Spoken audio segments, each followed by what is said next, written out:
our beloved course, Language and Information Technology. This is me again, Dr. Abdullah Al Fraidan. Today we are going to have lecture number 6. We'll talk today about Chapel 2001 evaluation. We talked about it in the previous lectures, but I thought we need more to know about judgmental evaluation. Today we'll talk about more about this judgmental evaluation in the point of view of Chapel, and also we'll talk about also empirical evaluation in the point of view of Chapel. So the judgmental evaluation, we have language learning potential. We said if we have a software, if we have a CAL application, how much potential does it have? Is it potentially going to offer opportunities for your learners to practice the language? Does it offer opportunities to your learners to be exposed to the language? Not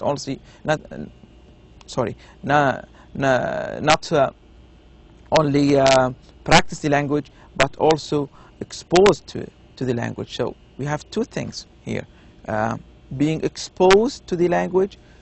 You receive the language, and then you know what you are receiving, and then you produce the language using the language. So we have exposures and use or practice of the language. So all of this need to be in the software, in the application, and this is what we mean by language learning potential. So Chapel 2001 described this criterion as the degree of beneficial focus on form that the software provides to its learners. So we need to focus on the form of the language. What do you mean by form? It's not the form of a word, no, but the form of the sentence, the form of phrases, the form of clauses. Does the software focus on the form plus meaning, as we are going to see in a bit? So we need to see how much focus on form. If we focus on form, as Chapel says, well, we create opportunities for our learners to practice the language.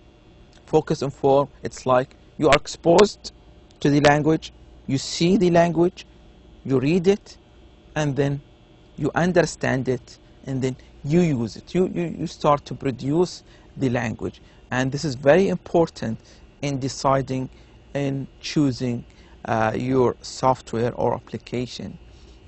It corresponds to the following questions: does the software present students with opportunities to learn the language or just to use it? It's very important.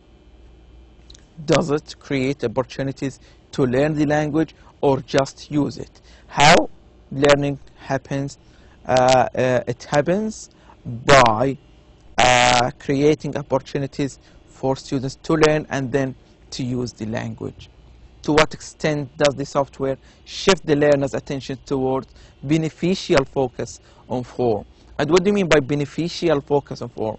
A beneficial focus on form, as I said, the software makes you or lets you focus on the form of the language.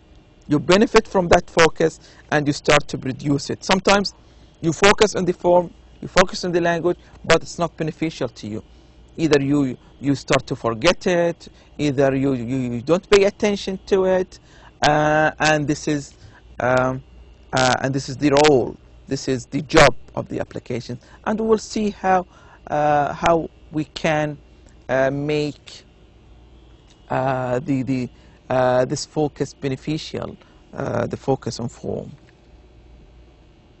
Chapel 1998 also argues that if the input has been made salient, it will help with language learning. Very important to make the input salient. Again, the exposure. The input is the exposure. If the input is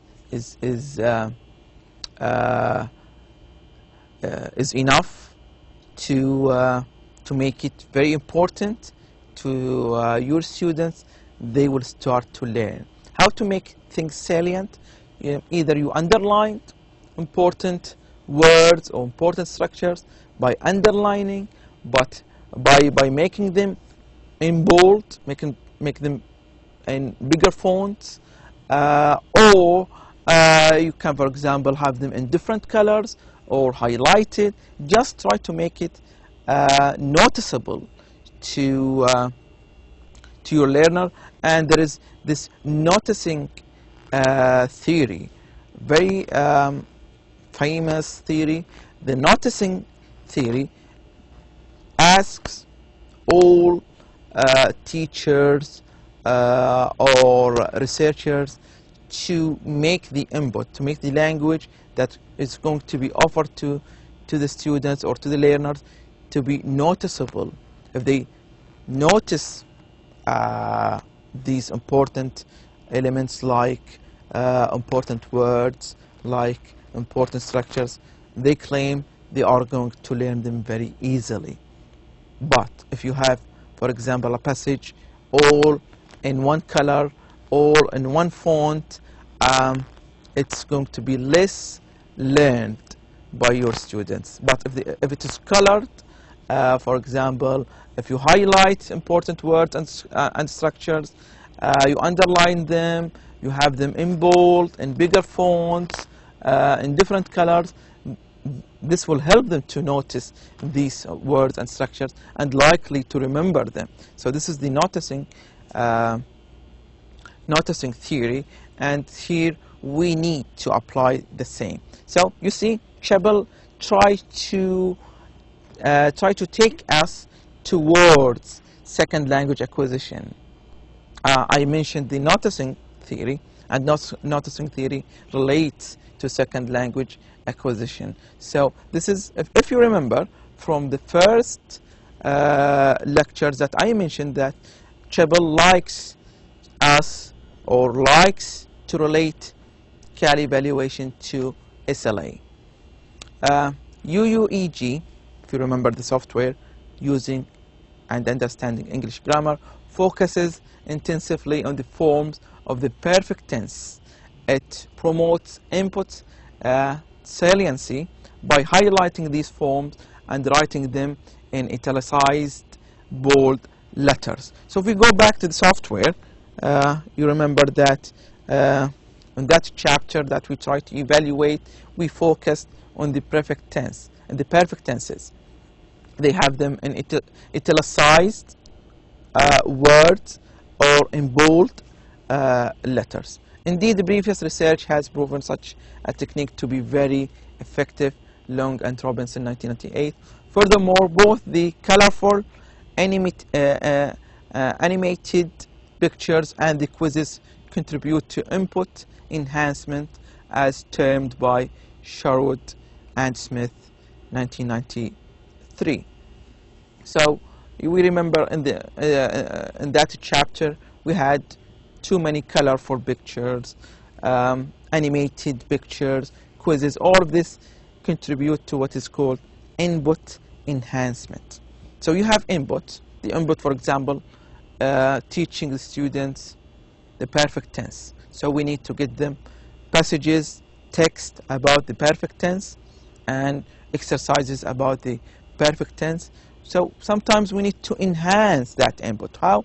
By making them colorful, by animations, by quizzes, by different ways to enhance the input. During the speaking task, the focus is entirely on the contracted forms. So in that chapter that we looked at in the Using Understanding English Grammar, we had speaking, some speaking exercises. The focus on the speaking exercise was on the contracted form. It's like I am. It's not I am, but it's I'm. He is his going to pray. She is going to pray. and etc. So this is the focus. The focus was on the contracted forms. In the listening and reading task, learners are tested on their comprehension of both the dialogue and texts, respectively, with a moderate focus on the form. So in the listening and reading task in that chapter, the focus on the form was less than the other exercises. Chapel 2001 and Skian 1998 in Chapel 2001 suggests some conditions which might characterize a task that draws learners' attention to the form. I will focus on two of them, namely modified interaction and modified input. So we have two things, modified input and modified interactions. Both can help in making the input more enhanced and to increase the focus on the form and make the input more salient. Similarly, in the speaking task, the students are asked to log into the chat rooms to compare their pronunciations after they have compared their recording with those of the model. Consequently, the author expected an interactional modification to take place. The author also devoted a portion of time to focus on irregular and regular verb forms and their pronunciation, mainly using the verbs in the program.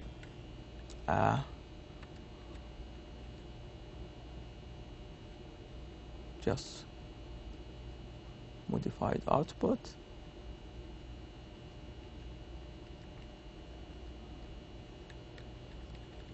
I'm looking for modified interaction to start with.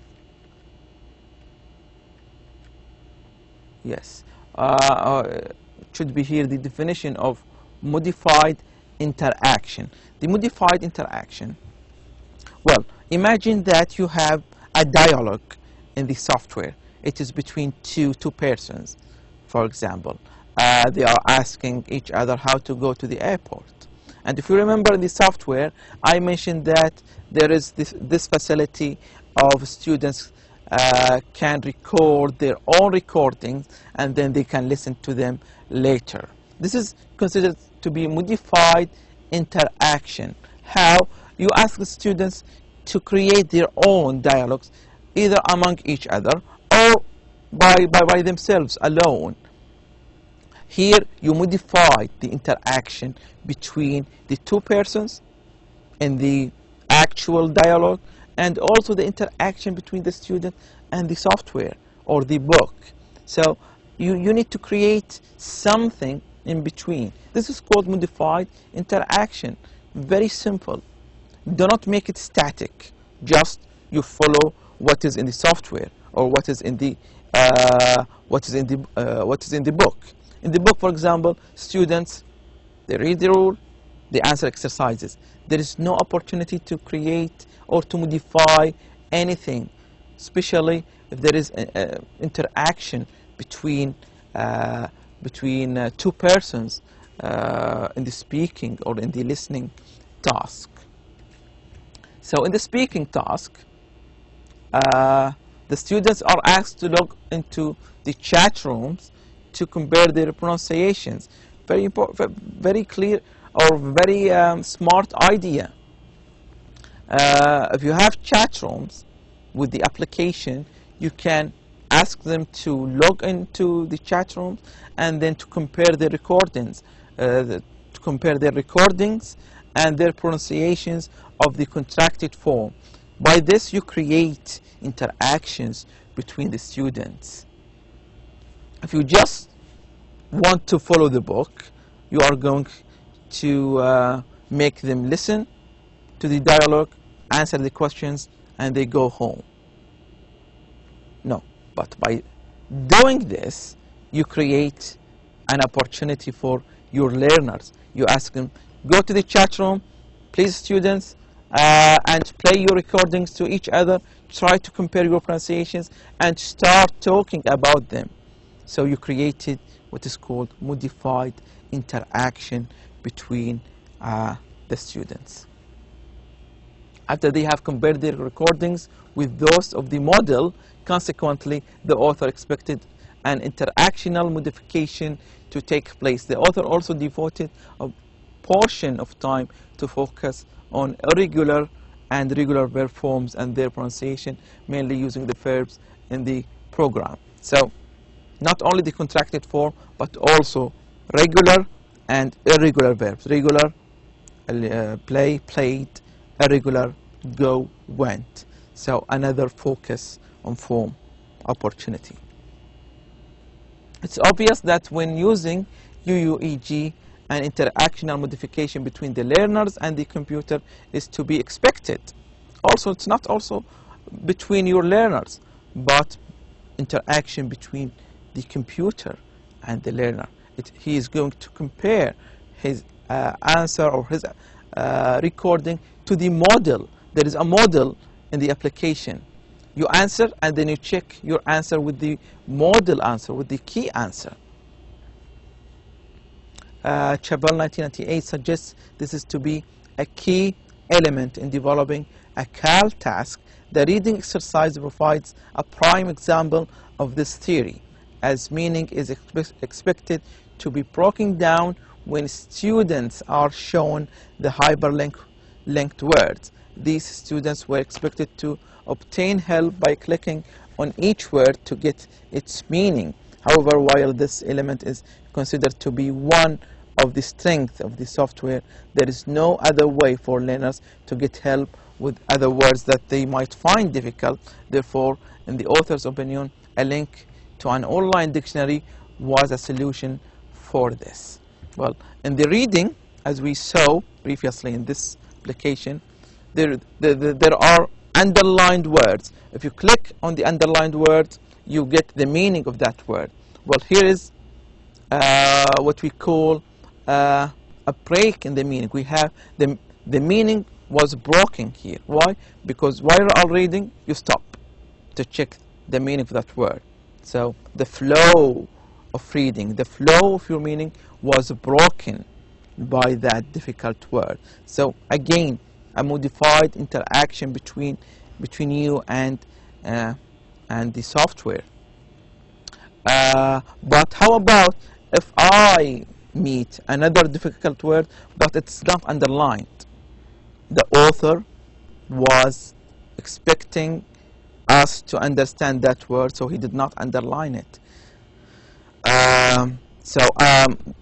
Another way to improve the application is to have a link to an online dictionary to check the meaning of that word, because not every single underlined word is expected to be the only difficult ones. More for learners were given a chance to preview the passage to help them answer the questions by consulting the passage. Learners were interacting with the computer. Another example of how to have interaction with the computer. You have a passage and then you have some questions, reading comprehension or comprehension questions about the passage. You go back to the passage to consult it by the click of mouse or the trackpad. So again, you are interacting with the computer. Interactional modification can also be achieved in the speaking task. When observing students during their performance of this exercise, it's clear that modifications can come in the form of repetition requests whilst comparing or checking the transcripts. Well, yes, they are going to change their recording. Maybe they don't like it, or they want to re-record it. So here is another way of modifying the interaction. If the software were to give a statistics of how many times options such as preview the passage, compare, and transcript were accessed, it would give us a real indication of interactional modification between learners and the computer. Unfortunately, such a feature is not supported by UUEG. So if we know how many of our students clicked on preview or record or transcript, we would know how much of interaction happened between them and the computer. If there are too many clicks, means we have too many interactions. Very few clicks means very few interactions between them and the computer. Modified output, very important. When we say modified output, output is the answer, or is the product of their exercises or of their learning. We don't want to have a static output. We need it to be modified through interacting with other learners. For example, you ask your students to do an exercise, and then the normal way is to say to your students, number one, what's the answer to number one? Yes, correct. What's the answer to number two? Yes, correct. What's the answer to number three? Yes, correct. This is the normal traditional way. No. Try to say, for example, number one. What's the answer to number one? Try as a group of 5 students, discuss the answer among yourself and come up with one answer or 2 or 3 answers if you do not agree on the answer. And you, the other group, try to think of question number 2 and try to come up with an answer. Among the groups, they would say, for example, the answer to number 1 is he has prayed. He would say, no, it's not he has prayed. It's not in the simple perfect tense. No, I would say he has been praying. And then they would start to interact with each other to modify the output. Chabal argues that CAL software should have the ability to let students notice their errors, as this would help them to shift to a syntactic mood that aids in internalizing the new form. So, as I said, when they are sitting together, they would start to correct their mistakes and their errors, and by this they would remember their errors and try to overcome that particular error. They would remember, well, yes, I remember in that group the other day in that class I made that error. I'm not going to make it. It's going to stick in their mind.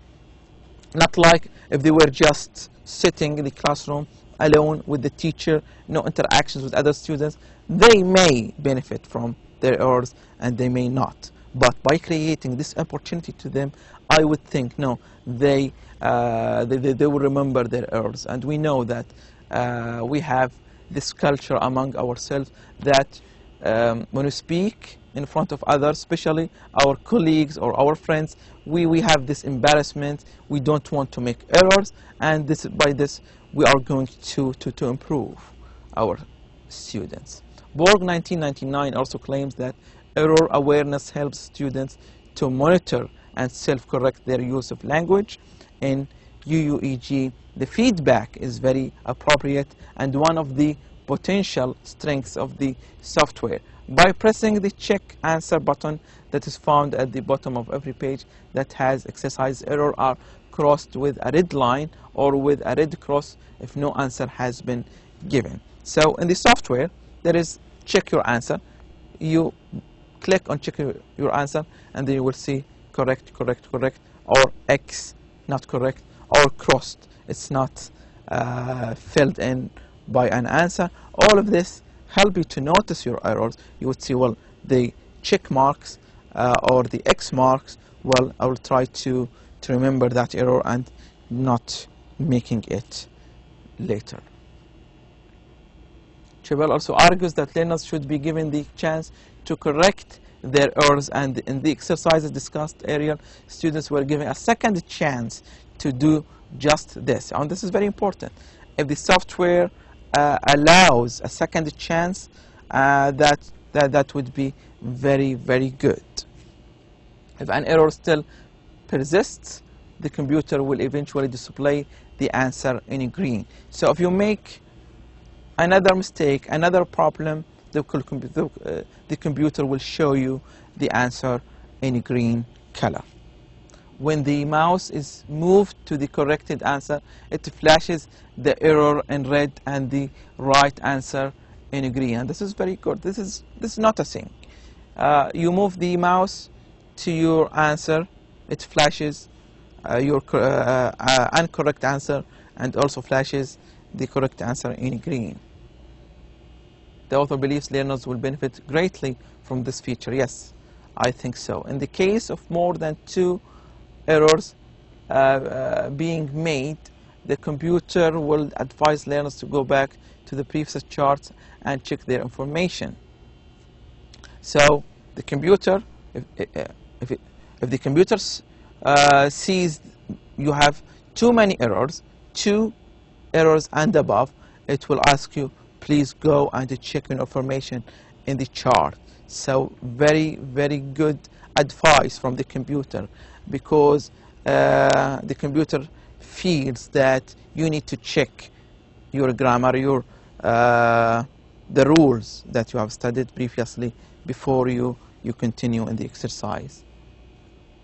In the case, okay, the author supports chapter 1998 view that it is advisable to have access to some online references that can help learners make corrections, and this is very good. If the application has a function to refer you to other resources to help you, that would be very good.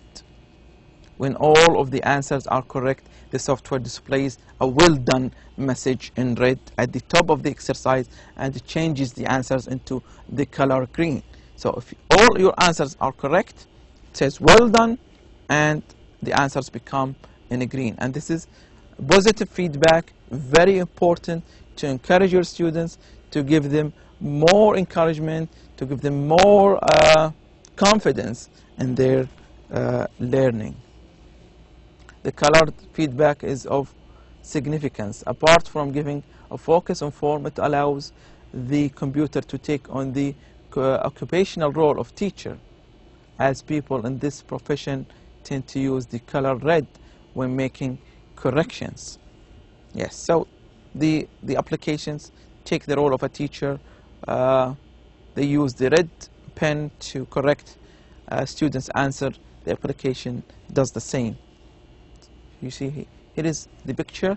So if an answer is correct, it becomes in green, like here in come. If you have a mistake, it is striked through. If no answer, you would get this X mark. A further strength of the program is the feedback provided in the test sections by pressing an orange E button that appears next to each error. Learners are given an explanation of each of their mistakes. So if you do a mistake, you press a button and it displays why it is an error, or why it was counted as a mistake. It explains the rule for you. However, in order to imitate the challenging conditions and characteristics of an exam, the program does not offer learners the chance to correct any errors made during the test section unless it is uninstalled, then reinstalled again. So if you take the exam, it creates the same characteristics, the same conditions. If you answer, you are not allowed to go back and correct your answer. It's a one chance exam. Unfortunately, there are no notifications of this in either the test rubrics or anywhere else in the software, and this is very important. You need to, in the exterior or external explanations of the software, to mention this to the users. Well, if you take the exam, there is no chance to correct your answers. So you see here, you click on the E, the orange box, and you would get an explanation. And there is an explanation. Correct. The present perfect expresses the idea that something happened before now, blah, blah, blah, blah, blah. So this is very, very good. Learner fit. In Chabel's description, learner fit takes account of both the language level and its learner characteristics. Do they match the software level and the learner's level? Are they matching, or is one above the other? So if you have, for example, students who just learn the ABC, they cannot take UUEG. They need to go to more advanced level to take UUEG because this software is designed for certain learners. Core materials must suit the target learners, should be suitable to them, and accordingly its task should be set at a level that is neither too simple nor too difficult. Very important, the exercise not to be too simple, so you lose the benefits of the software, not too difficult, and you would get nothing from it. Ski and Chapel 2001. UUEG is appropriate in terms of content for learners whose level range from lower intermediate to upper intermediate, and it is designed specifically for those who want to improve their grammar in an innovative way. As for the authors, the students, the program is well suited to their needs. The author's claim is based on the past evaluation of the original book that has been used for more than 10 years. So I'm talking about myself. I am the author of this evaluation or this article. This is an article to be published, inshallah, very soon in one of the journals. So when I try to do when we try to use the application with my students, I base my judgment on the book, and I saw, well, it's suitable to my learner. With regards to difficulty and control, the help section claims that there is also an orientation page within the program. Very important to have orientation training in the beginning, so you make sure that the application will work for you. But the demo version used in this evaluation does not provide this facility. You remember I used a demo, not the full version of the software. So when I used the demo, there was no orientation. Nevertheless, the orientation page equips learners with the information necessary to operate the program, thus allowing them to have full control over it, which in turn gives the software more strength. Indeed, students can move freely from one section to another, record and repeat as applicable, and modify their recordings whenever necessary. So all of these flexibility in controlling the program are considered to be strength of that software. Furthermore, they can record as many times as they wish, as once they click the button, any previous recording will be erased. So if you have the recording button, if you just click it, it will erase the last one and you can record a new one. Research shows that learner control is beneficial. So very important to give control to the learner over the program. So it's going to be very beneficial to them. However, giving full control to novice learners, those with poor knowledge of computer, might affect them in a negative way.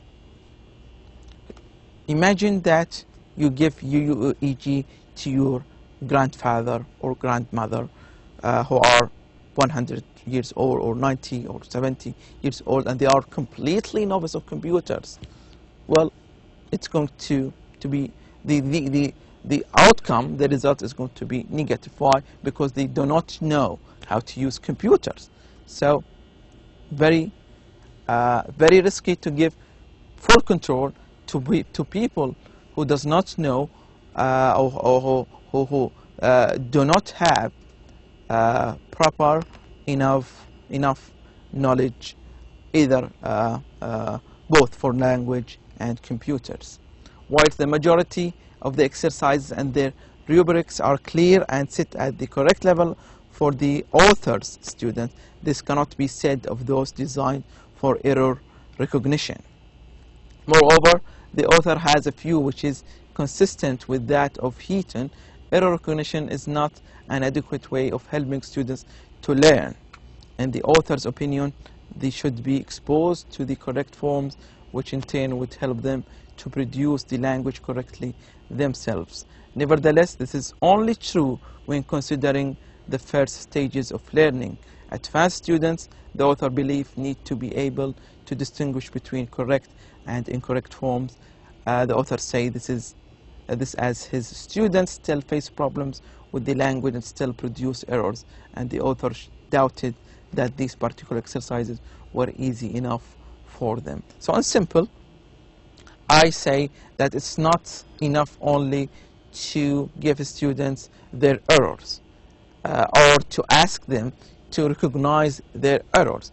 There are some error recognition tasks. You have a sentence with some errors, and you ask the students to identify the error in the sentence. Well, this is very good with advanced learners, those who know how to distinguish between correct and incorrect forms, correct and incorrect spellings, for example.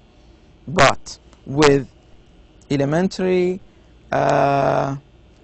with beginners, I doubt this task of error recognition would be of any help to them. The tasks, like the exercises, are appropriate for teaching language at the level required. In the listening task, the dialogue is simple and the speakers talk at a suitable speed. In the reading task, the language used in the passage matches the student's abilities perfectly. So in terms of fitness or suitability, the language is good. The speaking speed is suitable to the learners. They are not talking very fast. The author doubted that they would encounter any difficulties in either of these two tasks, as they already have been exposed to the same materials. All in all, the software presents the students with materials that are new to them, and this enhances second language acquisition. Another issue relevant to learner fit is the level of the program's appeal to learners. If it were repetitious and dull, it might generate the unwanted factor of boredom. So the interface, we saw the interface of the program is friendly, and I think it's going to appeal to them. Very important, the application, as we said previously, it appeals and attracts students. There are some animations, cartoons, games, a lot of entertainment in the software. Furthermore, the help and report options make this program even more attractive.